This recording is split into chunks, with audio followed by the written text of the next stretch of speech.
My name is Lorna Mayfield, and I am 81 years old.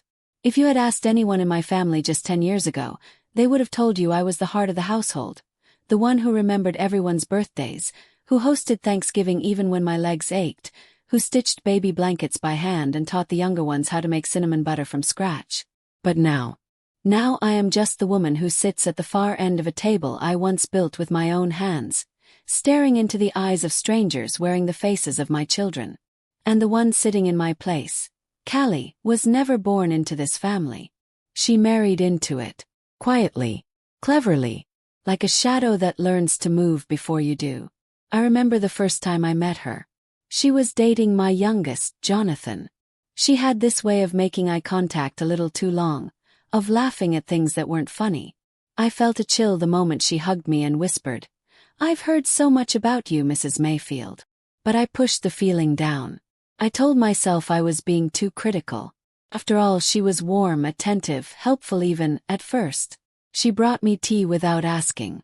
She remembered I liked my towels folded a certain way. She listened.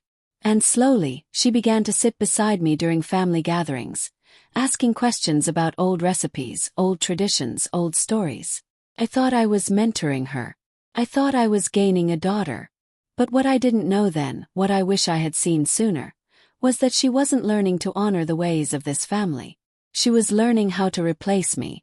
Started with small things. One Thanksgiving, she brought a cranberry sauce variation and set it in the center of the table, right where my spiced pears usually sat. Nobody said anything. Not even me. Then one day I noticed Jonathan asking her for my cornbread recipe. She laughed, said she'd tweak it a little. I let it go. Until eventually they stopped asking me at all. Before I knew it, Callie was planning the family vacations. She was hosting Christmas Eve in the house I once decorated wall to wall in silver and evergreen. She began collecting the little ones on her lap for story time. They called her Mama Callie in front of me, like I had somehow become invisible. But I was still here. I was still breathing, still watching, and I saw what no one else did. Callie's kindness was a costume. Her intentions were as sharp as the crystal glasses she bought to replace mine. And somehow, slowly, my children, my own flesh and blood, began to turn their backs on me. One by one they stopped calling as often. They said I worried too much. That I always had something to say. When I brought up old family traditions or warned that Callie was stepping into roles she didn't earn, they'd sigh and say, "Ma, please don't start." Start what? Telling the truth. I once overheard Callie whispering to my eldest Sophia that I was too tired these days, and maybe it was best if I just let the younger ones take over. And that's when I realized, it wasn't just about my seat at the table. It was about erasing me completely.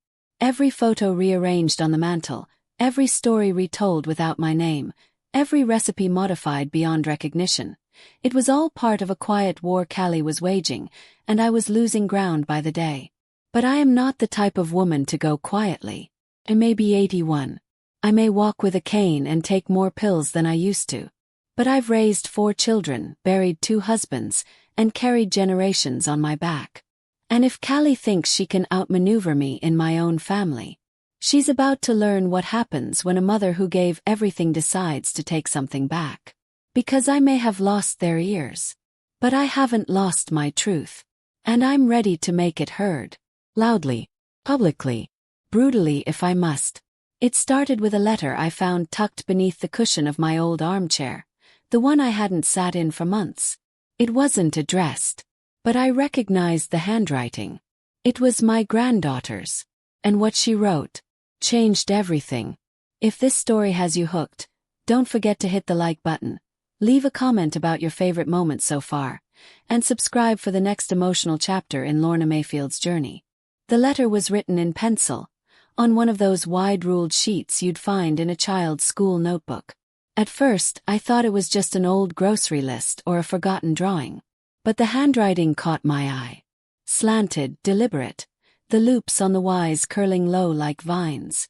It was Eliza's handwriting, my 15-year-old granddaughter Sophia's daughter.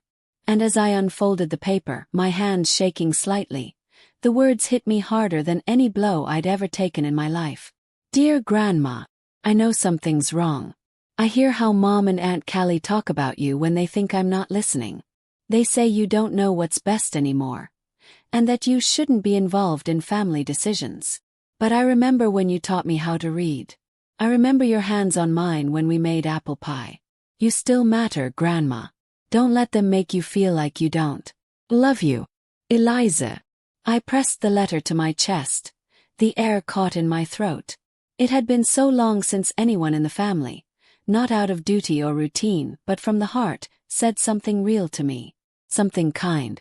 And from Eliza, no less. The youngest, the one Callie always tried to keep away from me. I stared at the paper for what felt like hours, rereading each line, absorbing the truth between them. This wasn't just a child's letter of affection. This was a warning, confirmation, seed of hope. But more importantly, it was a sign. Callie hadn't won completely. Not yet. Eliza still saw me. Eliza still remembered who I was. And if there was one person who could still hear my voice, then I wasn't done fighting. I wasn't finished being me. The next morning, I waited until the house was quiet. Callie had taken Sophia and the kids to some church event, her latest performance of piety, and I was left alone as usual. But instead of staying put like a good little ghost, I pulled myself up, put on my thick-soled shoes and walked slowly, very slowly, toward the attic. Now, most of the family thinks the attic is just a storage space. But to me, it's a fortress of memory. Everything I ever cared about ended up there. Boxes of photos, letters from my late husband Martin, the journal I kept during my nursing years, and a shoebox labeled, "Do not touch." Inside that box, every family secret they'd rather forget. Birth certificates, my will, hospital records, old letters with dates they'd rather not match up. Even one envelope that held the proof of an affair, Sophia's father's, that I never used against him because I loved her too much. But maybe that was my problem all along. Too much grace. Too much silence. Well, no more. I brought that box downstairs. Set it on the dining table Callie now claimed as her own. And I opened it. Piece by piece I laid out the evidence. The threads of truth they thought I'd forgotten. Medical histories. Conversations I'd recorded on old cassette tapes back when I started noticing their tone shift around me. One in particular stood out. It was from 6 years ago, right before Thanksgiving. I'd left the recorder running by accident in the living room while I made stuffing in the kitchen. On it, clear as day, was Callie's voice. "If we wait long enough, she won't remember anything. And if she does, we'll just say she's confused. It's not hard. You just keep the stories straight. She's old. They always forget." I felt a hot sting behind my eyes. Not from pain, but from fury. She wasn't just trying to replace me. She had planned it, strategized it, and she had help. Later that night I called my lawyer, an old friend of Martin's, still practicing in a quiet office on the west side of town. "Lorna," he said when he picked up, "is everything all right?" "No," I replied calmly. "But I'm going to fix it. I arranged to change my will, to secure my estate, to start a new trust for Eliza, and to pull every financial power I'd given to Jonathan and Sophia.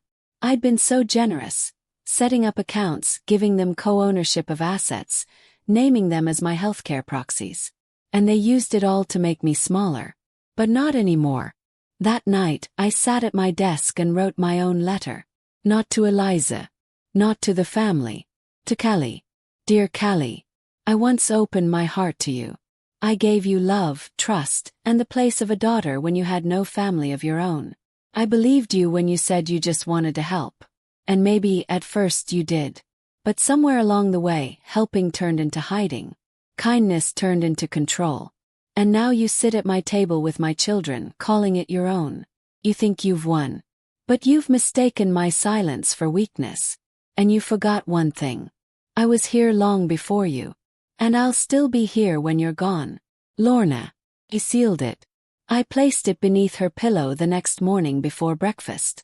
And then I waited. Because that's the thing about shadows. People forget they're watching. until they move.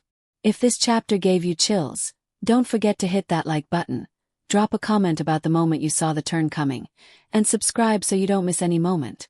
The morning sun filtered through the lace curtains, casting soft shadows across the hardwood floor, but there was nothing gentle about the tension in the air. I was already seated at the kitchen table when she came in. Callie, still in her satin robe, slippers whispering across the floor like the lies she lived on. Her blonde hair was piled high in a careless bun, and her phone was glued to her hand, her thumb scrolling even before she acknowledged my presence. "Good morning," she said without looking up. "Morning," I replied, quietly sipping my tea. There was always that strange silence between us, like two strangers forced to share the same air. But today that silence was heavier. Because she hadn't found the letter yet. Not yet. But I could feel it in my bones. It wouldn't take long. I watched her out of the corner of my eye as she moved down the hallway. And just as she reached the bedroom, I heard the sound. Gasp. Garp. Mull. Then nothing. 10 seconds passed. Then 20. I imagined her frozen, standing beside her perfectly made bed, staring at the envelope with her name written in my unmistakable cursive. She'd recognize my handwriting instantly. I used to write her birthday cards by hand every year. Until she stopped acknowledging them. Until I became the maid. The background. The ghost in my own home.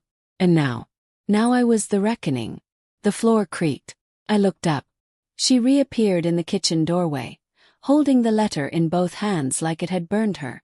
Her lips were parted, but no sound came. "You read it?" asked. Callie didn't answer right away. Her face was pale, eyes wide with something between shock and rage. What is this, Lorna?" she finally whispered. "A letter," I said simply. "From me. To you. You've been watching me." I set my tea down and met her gaze without blinking. "No, I've been remembering. That's what you all thought I couldn't do anymore, right?" She flinched. Because for the first time in years, she didn't feel in control. Later that day the house changed. Subtly but unmistakably. Sophia didn't speak much during dinner. She kept glancing between me and Callie, like she was trying to piece together a puzzle where the picture kept changing. And Eliza. Sweet Eliza, she just looked at me with eyes full of worry. And maybe something else. Oh. I retreated early to my room and opened the window a crack. The night air was crisp, and the autumn leaves rustled like secrets waiting to be spoken. That's when I remembered something Martin once told me. You don't have to shout to be powerful. You just have to know where the truth lives, and be brave enough to speak it. Well, the truth was knocking now, and I planned to swing the door wide open. The next day, Callie made a move. She came into my room with a cup of coffee. Black the way I like it. A peace offering. Or a distraction. "I was thinking," she began, sitting on the edge of the chair near my window. "Maybe it's time we all had a family dinner. Just us. No tension." I raised an eyebrow. "Family?" She smiled too tightly. "Yes. I know things have been tense. But maybe it's time we clear the air. You could use the rest of your days surrounded by love." There it was again. That word. Rest. It hung in the air like a noose. "I'm not dying, Callie," I said evenly. "And even if I was, I wouldn't waste another second pretending with people who treat me like an inconvenience." Her jaw tightened, but she forced the smile again. "Still. Let's eat together. Tunde. I'll cook." I knew she was planning something, but I accepted the invitation anyway. Sometimes to shine a light on the truth you have to walk right into the storm. Tunde came. The table was set too perfectly, like something out of a magazine. Candles flickered even though it was still daylight. Wine glasses gleamed under the chandelier. Everyone was there. Sophia, Jonathan, even Carter, my youngest, who rarely visited since Callie became the unofficial family organizer. Callie stood at the head of the table, carving a roast with the smug elegance of a queen who thought she'd silenced every peasant in the court. But this peasant, she was about to rise. Halfway through dinner I cleared my throat. "I have something I'd like to share," I said, laying down my fork. 8 sets of eyes turned to me. Kelly shifted. Of course, Mom, Sophia said. Go ahead. I reached beneath the table and pulled out a folder. Inside were 3 copies of my revised will, one for each of my children. I placed them gently on the table. What's this? Jonathan asked. A new beginning, I said softly. One where my love isn't measured by obedience. One where legacy is earned, not stolen. Carter opened his and went pale. Sophia covered her mouth. Kelly stared, frozen. I had stripped her of every title, every proxy, every financial tie, every illusion of control. She had spent years building her kingdom on the foundation of my silence. And I had just shattered it. The next few days were tense. Kelly stopped speaking to me altogether. But Eliza. She slipped into my room late one night with a notebook in her hand. I want to help you write your story, she whispered. Will you teach me? Tears filled my eyes. Not because I was broken, but because, at last, someone remembered who I was. If you felt that shift of power, don't forget to comment with your favorite moment of poetic justice, and subscribe so you don't miss any moment. I should have noticed the signs earlier. They say hindsight is a cruel teacher. It shows you all the things you missed when you were too busy surviving. Looking back now, I realize the cracks in my family didn't start when Camille moved in. They widened then, yes, but the first fractures were there long before. It's funny how betrayal doesn't always arrive like thunder. Sometimes it slips in like a draft under a door, chilling you slowly until you realize you've been cold for years. After Camille's birthday weekend, something shifted in the air of the house. I wasn't invited to dinner outings anymore. My grandchildren stopped calling as often. There were side glances during Sunday lunches. Little things, nothing loud, but loud enough for a mother to hear. One night, I overheard Camille whispering with my daughter Lydia in the hallway. I had gone to the kitchen for a glass of water and paused when I heard my name. She's slipping, Camille said in a hushed voice. She forgot the rice again. That's the 2nd time this month. Maybe it's time to talk about assisted care. Lydia didn't reply immediately, but when she did, it wasn't with the loyalty I'd expected. I don't know, she sighed. It's not easy with her here. But she's still my mother. Like I was a burden they were tolerating. Like my worth had become negotiable. I leaned against the wall, my hand trembling against the glass. I hadn't forgotten the rice. I'd burned it because Camille distracted me, chatting non-stop about something on TV while I was timing the pot. But I didn't defend myself. I just crept back to my room, swallowed the lump in my throat, and stared at the ceiling for hours. The next morning, Camille greeted me with her usual tight smile and offered to make breakfast. Her eggs were always too runny, and she never salted the grits, but I thanked her anyway. I wasn't about to give her more fuel for her fire. But the fire was already spreading. Over the next few weeks, Camille quietly took over. She rearranged the living room without asking, put up curtains that didn't match, and moved my sewing basket into the attic. She started hosting her book club in the dining room every Thursday. I wasn't invited, of course. But I could hear them, her voice the loudest, painting stories about a woman she knew who was forgetful, fragile, and dangerously stuck in the past. I knew that woman. She wore my slippers and knitted scarves for everyone who didn't care. Even my son Jacob, my sweet boy who once asked me to kiss his bruises before school, began pulling away. He stopped saying "I love you" before leaving the house. Stopped asking for advice. I'd walk into a room and the conversation would stop, or shift. Whispers. Always whispers. One day, I walked into the living room to find them all, Jacob, Lydia, and Camille, sitting with a woman in a navy blue suit. She had a clipboard and kind eyes that didn't quite meet mine. "This is just a wellness visit," Camille said too brightly. "We're checking in on you, Ruth." "Wellness visit," I repeated, confused. "Why?" The woman smiled in that rehearsed way that says she's about to tell you something terrible but wants you to feel grateful about it. "We've had some concerns," she said gently. Memory lapses, difficulty keeping up with household responsibilities. Your children just want what's best for you. I'm not going anywhere, I snapped, my voice shaking. This is my home. Jacob looked away. Camille put her hand on his knee like she owned him. I'll make some tea, I said sharply, needing something to do. In the kitchen, I gripped the counter and stared at the cabinet above the stove. Inside was the box. My box. The one Camille didn't know about. The one I had kept hidden since she came into our lives like a wolf in Kashmir. Inside that box were letters, photographs, bank statements, proof of the small business I'd built from scratch selling hand-stitched quilts and embroidered linens.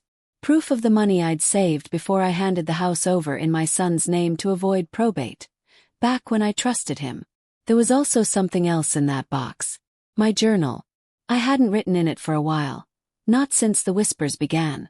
But that day I sat down with my tea and poured everything out. Not just the day's events. Everything. The way Camille looked at me like I was furniture. The way my children had become guests in my own life. The way I was slowly being erased. I wrote until my hand ached. I didn't know it then, but those pages would one day become the heart of something much bigger than revenge. They would become my legacy. Days later, Camille announced she was helping me by taking over my finances. We just want to make sure the bills are paid on time, she chirped. It's really for your peace of mind. My peace of mind. Or hers. She made me sign a few papers. Just routine stuff, she said. Nothing major. But I read them. I wasn't stupid. I saw what they were. Documents transferring power of attorney to her and Lydia. Joint access to my bank account. Control of my investments. And still I signed them. 'Cause I had a plan. If I told you I wasn't scared, I'd be lying. Every cell in my body screamed against it. But I needed them to believe I had surrendered. Only then would they drop their guard. Only then could I watch them from the shadows of my own home and gather what I needed. Started with small things. I moved my hidden sewing kit from the attic to under my bed. I made calls when they weren't home. Quiet inquiries to old friends, contacts from my quilting circles, 1 or 2 lawyers I'd stitched baby blankets for years ago. I started selling again. My hands still nimble, my designs sharper than ever. A secret Etsy shop under a fake name. Orders trickled in. Then flooded. I saved every dollar. They thought I was knitting to pass the time.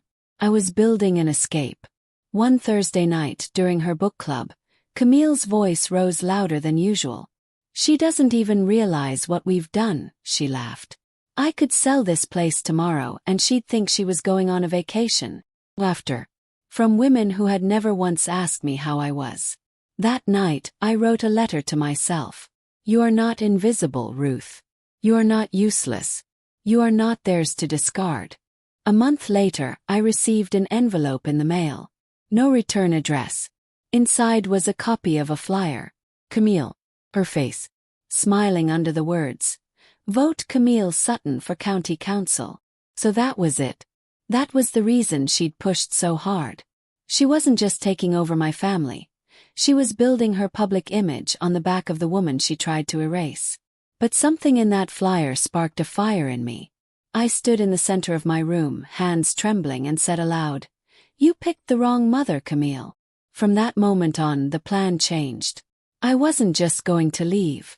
I was going to take everything back and make sure the world saw who I truly was.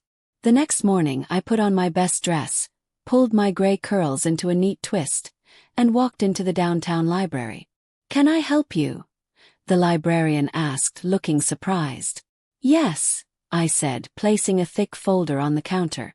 I'd like to reserve the community hall for an event. And I'd like to inquire about the self-publishing resources you offer. She blinked. Of course. What kind of event? Smiled. A reading, I said. Of my memoir. The story of how I raised a family, built a business, and lost it all to the woman who said I was like a mother to her. Because if Camille wanted to run for council, she'd be running from the truth. And I was done whispering. If this story gripped your heart and made you want to see Ruth rise even higher, don't forget to like, comment, and subscribe to Grandma's Truth Hour. The day I walked into that library, something inside me snapped free. For too long I'd been treated like a relic, something to be dusted off, smiled at, and ignored. But I was still me. Ruth Whitmore. Mother. Builder. Fighter. I had survived grief, poverty, and betrayal. I could survive Camille Sutton too. But I wouldn't just survive her. I would outthink her. Shine her. And outlast every lie she'd wrapped in silk and poured into the ears of my own children. The librarian, bless her gentle heart, didn't ask too many questions. Just handed me a small application, some pamphlets on local authors, and a list of printing partners who helped seniors self-publish memoirs. "Is this for a school project?" she asked kindly, no doubt noticing my age and my trembling hands. "No," I said, smiling softly. "It's for war." She blinked, unsure if she'd heard me right. I didn't clarify. Let them all think I was sweet and fragile. That was my armor now.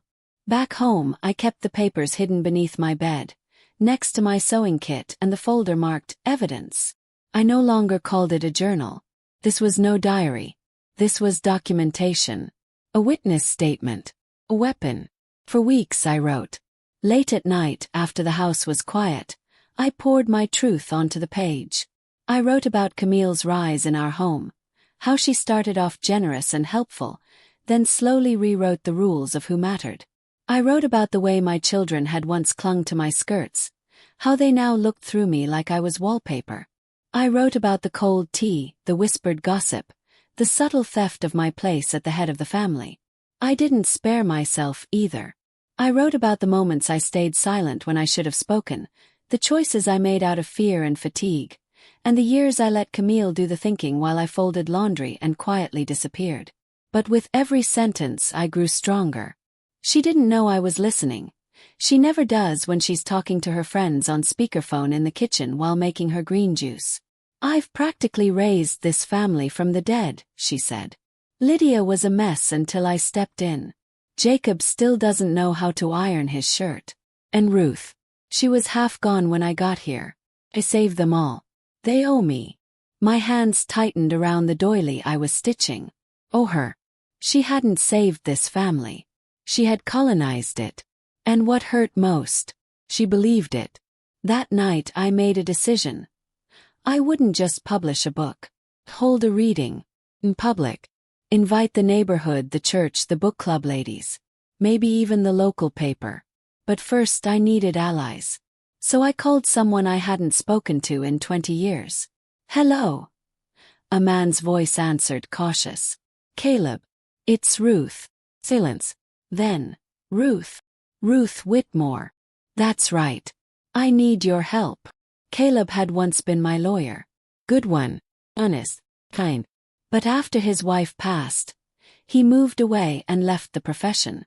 Still, I figured he could at least give me a few pointers. We met at the diner off Maple Street, one that still had red vinyl booths and jukeboxes on the table. He slid into the seat across from me and studied my face.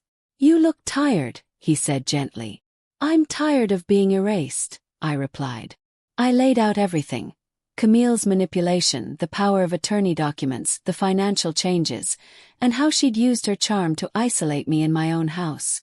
When I finished, Caleb leaned back and exhaled slowly. "She's smart," he said. "She's been playing chess while your family's been playing checkers." He nodded. "But I'm done letting her win." Together we went over my documents. Caleb gave me the name of a young self-publishing agent, Janine Bell, who worked with senior citizens looking to tell their stories. "I'll vouch for you," he said. "She'll love this." 2 days later I met Janine. She was bright-eyed, fast-talking, and efficient. Within a week we had an editing schedule, a mock cover, and a plan to print 100 advance copies of my memoir. The matriarch's seat, How I Was Pushed Aside and Rose Anyway, felt real. For the first time in years I felt real. Meanwhile, Camille was too busy planning her county council campaign to notice the storm brewing under her roof. The house buzzed with campaign volunteers, signs, buttons, and flyers. "You'll vote for me, won't you, Ruth?" she asked one day with that syrupy smile. "Oh, I wouldn't miss it for the world," I replied, sipping my tea. She didn't notice the glint in my eyes. Then came the dinner that changed everything. Lydia was visiting. Camille had prepared roast chicken, set the table, poured wine. She always made a show of being the perfect hostess when others were around. As we sat down, Camille smiled at me and said, "Ruth, why don't you tell everyone what you've been working on? Your little craft project." Jacob chuckled. "Mom's always stitching something." I set my fork down, wiped my mouth delicately and said, "Actually, I've been writing." Camille paused, her fork halfway to her mouth. "Oh," she said lightly. "A letter." "A book," I replied. "A memoir." Lydia blinked. Jacob raised an eyebrow. "About what?" Camille asked, now less amused. I looked her straight in the eyes. "About how one woman came into a family, sweet as sugar, and slowly poisoned the well. About what it feels like to be forgotten in your own home.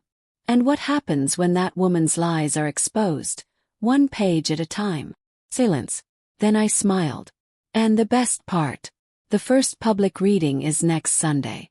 I've invited Pastor Green, the Gazette, even your book club friends." Camille's smile didn't waver, but her hand trembled slightly as she reached for her wine. That night, after everyone went to bed, I heard Camille pacing downstairs. Her voice was low but frantic. I leaned near the vent to listen. "She's bluffing. She has to be bluffing," she whispered on the phone. Then a pause. Then, "No, I don't know what's in the book.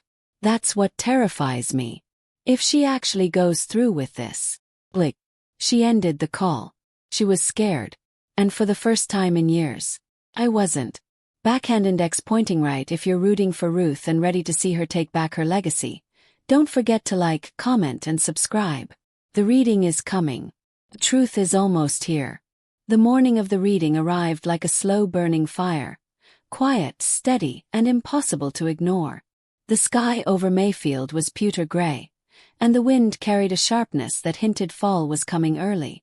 I stood at my mirror brushing back the thinning strands of silver hair that refused to be tamed, and I caught my own reflection staring back harder than usual. Not with vanity, with purpose. I wore a navy blouse, the one with pearl buttons I'd stitched myself years ago for church. It still fit, though my shoulders stooped more now.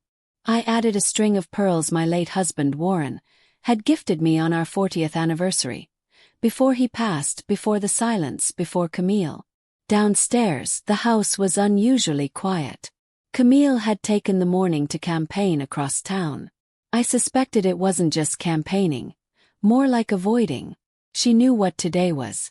The community room in the back of the Mayfield Library smelled like lemon polish and nostalgia. Rows of folding chairs faced the podium. There were fresh cookies, a carafe of weak coffee, and one large banner taped crookedly against the wall that read, "Local author reading, Ruth Whitmore, the matriarch's seat." I expected maybe 10 people, 15 at most. But the room was packed. Every seat was taken. People stood against the back wall. A few local reporters scribbled notes and snapped photos. Pastor Green was there in the front row, arms crossed like he was watching a courtroom trial. Even the mayor had shown up.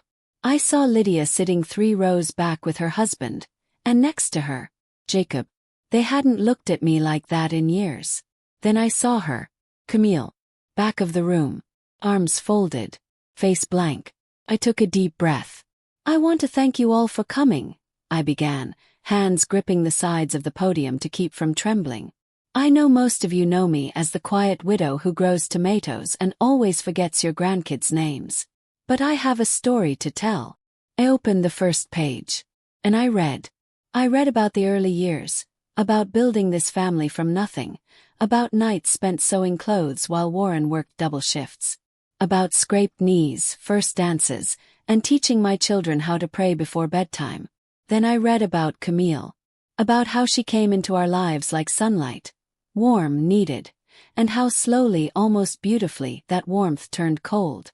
I read about conversations rewritten, holidays rearranged, and how she whispered lies until my children saw me as weak, outdated, and in the way. I read the moment I sat at the Thanksgiving table and saw Camille sitting in my seat, cutting the turkey, telling my stories, using the phrases I used to say. I read about being handed smaller and smaller roles in my own family, until eventually, I was just the woman who washed dishes and got in the way. I read everything, not with venom, with truth. As I turned the final page, I saw Lydia crying. Jacob's hands were clenched. Even Pastor Green had taken off his glasses and was wiping them clean with the hem of his shirt. And Camille, still arms crossed, but her lips were tight, closed the book. Every family has a center, I said. A pulse. When it weakens, the family starts to forget who they are. Maybe older, slower. But I remember who I am. And I remember what I've done. There was a beat of silence. Then applause. Thunderous. It echoed across the linoleum tiles and bounced off the bookshelves like a storm breaking open. I didn't cry. Not yet. Afterward, people lined up to shake my hand. Reporters asked if they could quote excerpts. Pastor Green asked if I'd consider speaking at the church's autumn retreat. Lydia hugged me like a daughter should. Jacob didn't say much. But he whispered, "I'm sorry, Mom." That was enough for now. Camille didn't approach me. She left before the cookies were even served. But I knew this wasn't over. Back at home, I found her in the kitchen, furiously scrubbing the sink. The campaign flyers had been removed from the counter. Her framed endorsement letter sat face down on the table. "I hope you're happy," she said without turning around. I sat down quietly. "I'm not happy," I replied. "But I'm awake." She turned then, eyes flashing. "You embarrassed this family." "No," I said calmly. "You embarrassed this family. I just told the truth." Her jaw clenched. "You're not getting away with this," she said. "I already have," I said, smiling gently. "Because they listened." That night, I received a phone call from a number I didn't recognize. Answered. "Mrs. Whitmore?" A male voice asked. "Yes. My name is Elliot Mendez. I'm a producer with Channel 9 News. We saw a clip of your reading online. I'd like to talk to you about coming on our morning program. To share your story." Silence. I think the whole state should hear it. Backhand index pointing right. Don't forget to like, comment, and subscribe if you're inspired by Ruth's courage. The truth is just beginning to ripple, and Camille's empire of charm is about to start crumbling. I never imagined I'd find myself sitting in a makeup chair under the glow of studio lights, with a young woman named Sienna dabbing concealer under my eyes and fussing with the flyaways in my silver bun. She couldn't have been more than 25, all wide eyes and bright lipstick. Every so often, she'd glance at me in the mirror like she wasn't quite sure how to treat a grandmother in a television studio. "You look lovely, Miss Ruth," she said softly, adjusting the collar of my blouse. I gave her a smile. "Thank you, sweetheart. Just try not to paint me into a clown." She giggled. "You've got this glow. You don't need much." That made me chuckle, even though my heart was drumming like thunder beneath my ribs. I still wasn't sure how I'd gotten here, on the guest list of a morning news show that reached half the state. My book reading had gone viral, apparently. Someone had posted a clip to social media, and it caught fire. Messages poured in. Letters, emails, invitations. But this was national. This was real. The producer, Elliot Mendez, was kind, professional. He called me ma'am with respect, not condescension. He told me people needed stories like mine. Raw, honest truth that cuts through all the noise, he said. I wondered what Camille would think of that. The lights dimmed slightly as the countdown started. 5, 4, 3. The red light blinked on. "Welcome back to Morning Sunlight," the anchor beamed, her voice syrupy smooth. "Today we're joined by Ruth Whitmore, a grandmother from Mayfield whose self-published memoir, The Matriarch's Seat, has sparked a statewide conversation about aging, family, and finding your voice." He turned to me. "Ruth, thank you for being here." He nodded. "Thank you for having me. So, tell us, what inspired you to write your book?" Pause. "My silence," I said. I gave my whole life to a family I helped build with my own hands. But over time I became invisible. My voice shrank.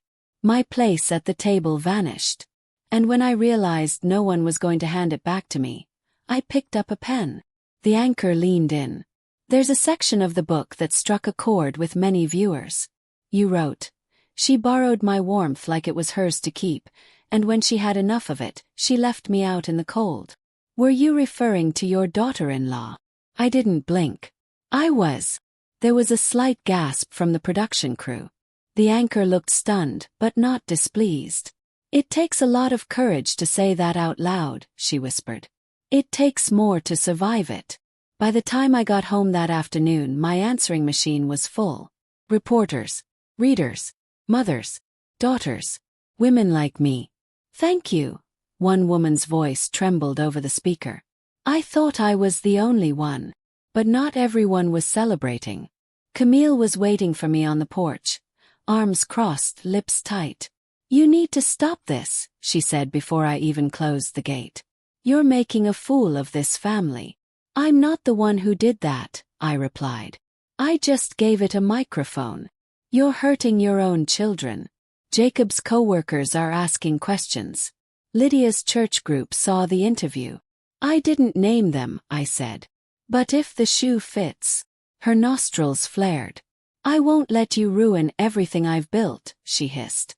"Then you shouldn't have built it on my silence." I walked past her, steady and slow but proud. For once, it was her footsteps that hesitated. Later that week, Lydia came to see me. She brought flowers. "I'm sorry, Mama," she said, her voice cracking. "I didn't know how far things had gone. I thought you were happy." I wanted to be angry. I wanted to say you should have asked. But instead I took her hand. "Thank you for coming." We sat on the porch swing, sipping lukewarm lemonade and letting the silence heal what it could. She told me Jacob had reached out too. He'd been reading the book in secret. He wanted to talk. Camille, on the other hand, was unraveling. Her campaign manager had quit. Her face had vanished from the posters around town. Rumors were swirling about manipulation, control, even financial misconduct. I hadn't said a word about that. I didn't need to. The truth had taken on a life of its own. That night, after Lydia had gone home and I'd turned off the porch light, I found an envelope taped to my front door. No return address. Inside was a photo. An old one. Grainy, black and white. It showed Camille at 21. With a child in her arms I'd never seen before. On the back, in shaky handwriting, was one line. "Ask her who she gave away."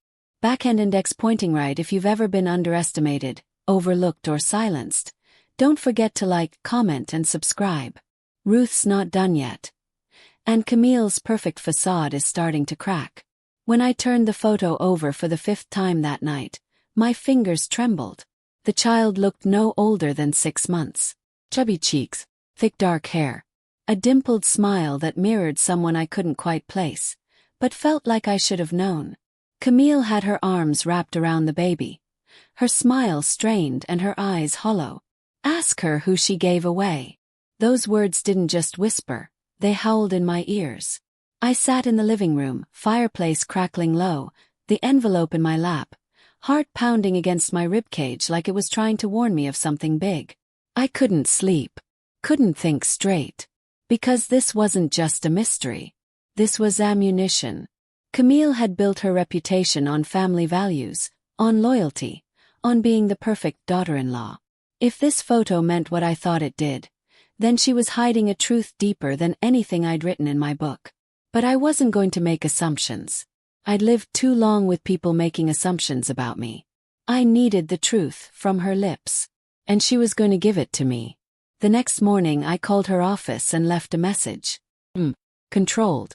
Just one sentence. "Come to the house. Lone. I have something you'll want to see." I knew she'd come. Camille couldn't resist control. And she'd been losing her grip ever since my story went public. The headlines had started to shift from praise to questions. She was no longer being described as a rising star. Words like calculating, cold, and family tensions started seeping into articles. She arrived that afternoon. No knock. Just barged in like she still owned the air I breathed. "What is this about?" she snapped. "You're not dragging my name through the mud again." I raised a hand and calmly held up the photo. She froze. The color drained from her face. "Where did you get that?" "You tell me," I said, standing now, full of quiet fire. "Who is this child?" She stared at the photo like it was a ghost. Then her hands started to shake. "I was young," she whispered. 19. It was a mistake. I wasn't ready. My parents forced me to give her up. "Does Jacob know?" "No," she said too quickly. "And the child?" "She's a woman now. I've never reached out. I told myself it was better that way." "But you married into a family you manipulated for control," I said, stepping closer. "You stood in my house and replaced me at my own table while hiding that you gave away your firstborn like a secret no one should ever know." Her voice turned sharp. "Don't you dare judge me, Ruth. You of all people know what it means to be cornered." "Oh, I do," I said quietly. "But I didn't climb out of my corner by stepping on someone else's back." The next few days were like a domino chain. Every secret Camille had tried to bury began clawing its way to the surface. I didn't expose her. I didn't need to. But word got out.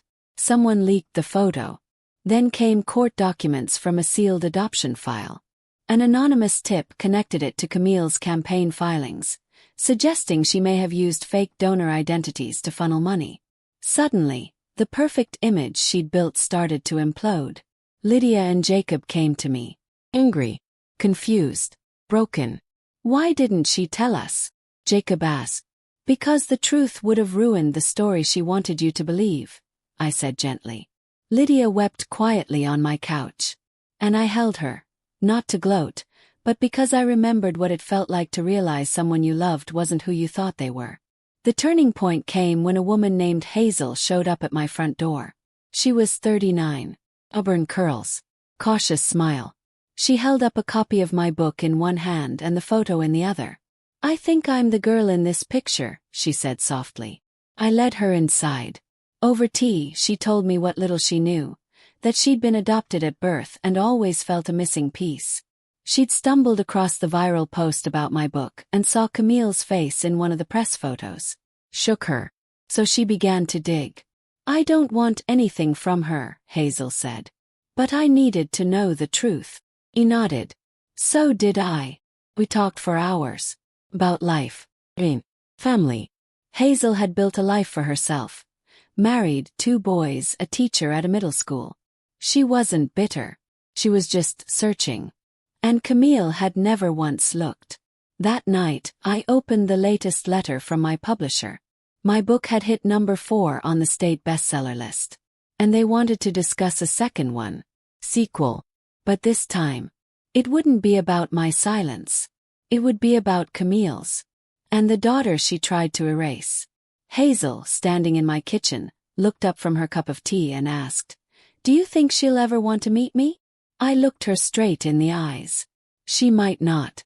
But that doesn't matter." "Why?" "Because now the world knows she exists. And the truth. It has a way of getting louder. If you've ever felt like your story didn't matter, think again. Ruth's journey is far from over. Make sure to like, comment, and subscribe." The invitation came wrapped in ivory paper and sealed with a wax stamp, as if dressing up betrayal in elegance could dull its sting. "You are cordially invited to the Whittaker family autumn dinner, hosted by Jacob and Camille Whittaker. Saturday at 6 p.m. Formal attire requested." I stared at the envelope, turning it over in my hands like it might vanish if I blinked too hard. My fingers hesitated at the flap, not because I was unsure about attending, but because I knew, for the first time in years, I'd be walking into that house not as an exile, but as a storm. The same dining room that once silenced my voice would now echo with truths too loud to ignore. Hazel sat beside me reading it too. She didn't ask if I was going. She simply said, "Want me to come with you?" I looked at her. This daughter Camille had hidden from the world, and smiled. "No. This is my reckoning," I said. But you'll know everything, I promise. It was the first time I'd stepped into Jacob and Camille's house since they boxed up my sewing machine and gave away my rocking chair. Camille greeted me at the door with the kind of smile that held up only at the corners. Jacob stood beside her, confused, anxious, trying to play peacekeeper. The table was beautiful. Perfect. Too perfect. Golden napkins. Carved wooden place cards. Candles flickering like they were trying to warn us. I was placed at the far end, next to the wall. No one else seemed to notice the subtle message. But I did. And I had come prepared. Dinner started as a slow churn of pleasantries. Camille laughed too loudly at jokes no one told. Jacob kept checking his phone. Lydia passed dishes like a robot. And the grandkids. They avoided my eyes. Until I cleared my throat. The room stilled. I brought something, I said, pulling a small envelope from my purse. Camille froze mid-bite. I found this photo recently. Thought it might stir some memories. I passed the photo down the table. One by one, hands touched it like it was poison, until it reached Camille, who didn't even glance down. She just stared at me, jaw clenched. "Why are you doing this?" she whispered. I tilted my head. Because I was invited. To dinner. With family. Jacob spoke first. "Mom, what is this?" Camille stood. "It's nothing. It's ancient history. A child I gave up before I met Jacob. It has no bearing on this family." "But it does," I said. "Because Hazel exists. She's not a rumor. Not a footnote. She's flesh and blood. And she deserves to be acknowledged." Lydia looked up. "Who's Hazel?" "Your half-sister," I said calmly. "Camille's first daughter. The one she never told you about." Jacob's face turned white. "Camille, you lied." "I didn't lie," she snapped. "I protected you from unnecessary baggage. I did what I had to do." "You erased her," Lydia said, her voice trembling. "You made decisions for all of us." Camille's voice rose. "You think you all would have been better off with her around? I built this family. I gave you everything." "No," I interrupted. "You built it on secrets. And secrets always collapse." The silence after that was deafening. Forks down. Eyes wide. Camille's chest heaving. "I should have left you in that nursing home," she muttered, loud enough for only me to hear. I stood slowly. "No, Camille. You should have never underestimated a mother who still remembers what real love feels like." I didn't scream. Didn't slam anything. I just walked out, leaving the photo behind like a trail of breadcrumbs no one could ignore. That dinner ended without dessert. The next morning my phone buzzed with messages. Jacob, Lydia, even one of the older grandkids. "Grandma, is it true? Can we meet Hazel?" That afternoon, Hazel sat across from them in my garden. Nervous but radiant. The family Camille tried to control now reaching out for something real. And Camille. She hadn't called. Not once. But she saw the news article 2 days later. Hazel Whitaker, hidden daughter of political candidate, comes forward. Followed by a broadcast interview request. For me and Hazel. I sat at the kitchen table that evening, sipping chamomile tea, watching as Hazel and Lydia laughed together on the porch swing. Their shadows danced in the fading sun. Then my phone vibrated. Private number. Answered. A familiar voice, low and venomous, slipped through the speaker. "Camille. You think you've won, Ruth," she hissed. "This isn't over." Smiled. "No, Camille. It's just beginning." I didn't sleep the night after Camille's call. Not because I was scared. No, those days were long gone. It was the weight of everything coming to the surface. The lies. The silences. The decades I spent shrinking myself so others could feel taller. And now it had all flipped. The family that once turned their backs had begun to reach for my hand. The granddaughter who used me like a servant now sat on the outskirts, a stranger in the life she tried to claim. And Hazel. She was blooming. The real storm, it turned out, wasn't in the secrets. It was in the strength of what came after. The studio lights weren't kind. They exposed everything: wrinkles, truth, history. Hazel and I sat side by side, microphones clipped to our collars, camera red light blinking like a heartbeat. The host asked gently, "Ruth, when did you know it was time to speak?" I looked into the lens, straight through it, to every grandmother watching, every woman who had been silenced, erased, doubted. When I realized staying quiet was keeping me small. And I was never meant to be small. Hazel reached for my hand. The audience leaned in. And Camille. I knew she was watching from wherever she now sulked. I spent years raising someone else's children while my own blood sat forgotten. That's a pain I wouldn't wish on anyone. But it also lit a fire in me. And that fire, it saved me. The interview went viral. I didn't even know what that meant until Lydia showed me the comments.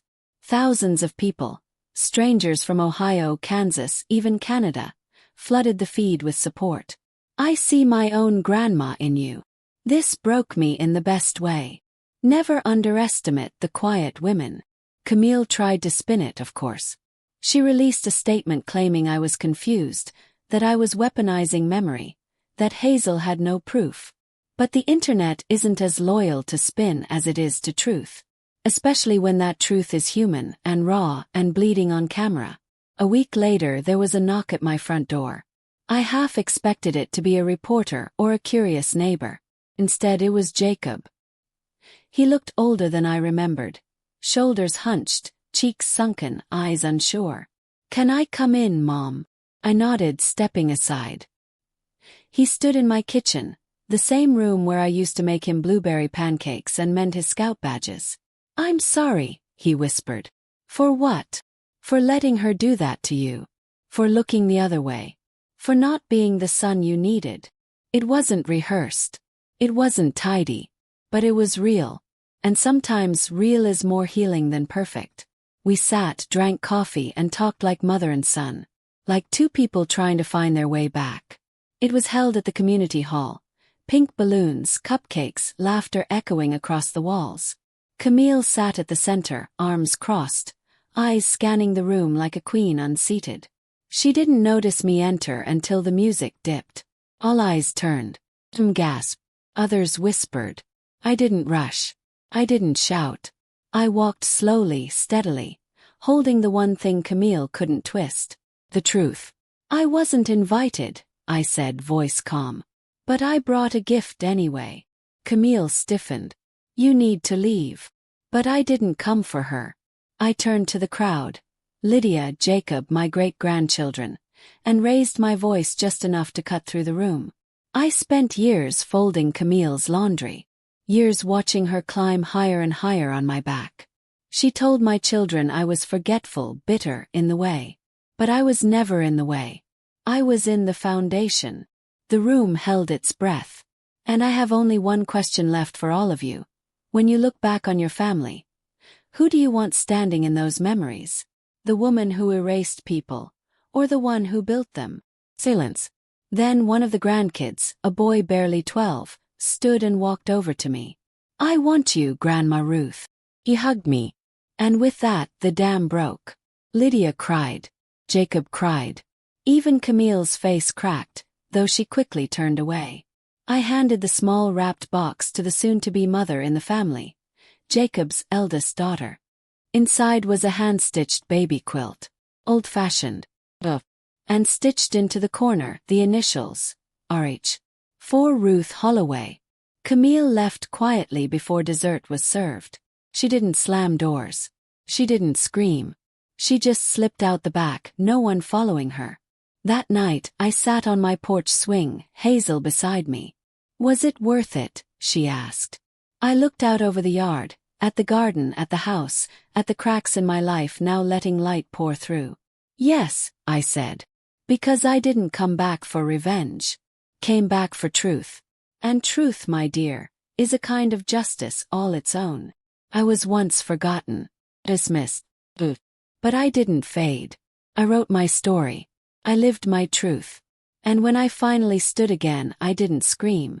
I just walked into the room and let the truth speak louder than anyone else ever had. Let that be the lesson. Never underestimate a quiet woman with a full heart and a long memory. She might just be the storm you never saw coming. If this story moved you, please like, comment, and subscribe. Because Grandma's stories, they're not just bedtime tales anymore. They're the backbone of truth. And this channel is where every forgotten voice comes roaring back to life.